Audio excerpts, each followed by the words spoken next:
Imagine it's 2025 and there's 24 certified organic women's cooperatives all throughout the equatorial belt.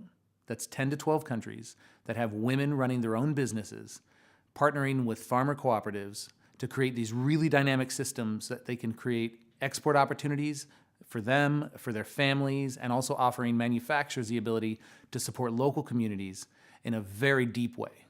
It all sounds pretty good, right? It is good, but it's a little bit more complicated than you think. In West Africa, where 70% of the world's cocoa is produced, farmers are subjected to human rights violations.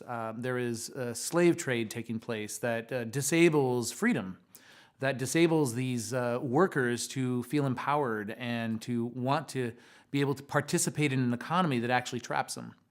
So when you think about the farmers only making $2 a day, there's a lot of room there for change. So the current system makes it very difficult for the farmers and the women's cooperatives to become independent because they simply can't afford these types of certifications. And it keeps them trapped in this economic system that they can't break free of. Chocolate manufacturers have been reaping enormous financial benefits over the last 20 years. I want to throw two numbers at you right now. One would be $95 billion. That's how much there are in chocolate sales in 2016, in this year. Then you have $125 billion. That is how much there will be in chocolate sales in 2025. So you remember back a little bit ago when we talked about that farmer that was making $2 a day? He might make $3 in 2025, but it's not certain.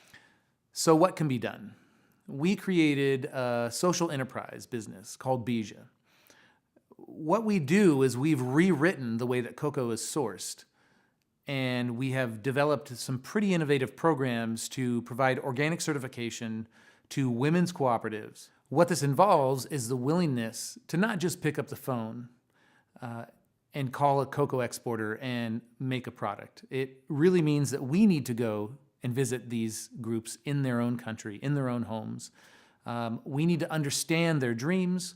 We need to listen to the ways that they want to grow their business and find ways that we can support that.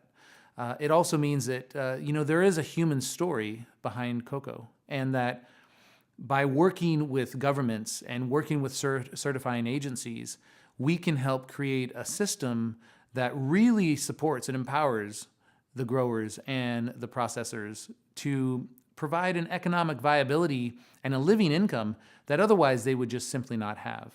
At the end, it's really about just creating a conduit for change so that they have the ability to stay in a profession and a livelihood that they have deep passion about, that's been in their family for generations.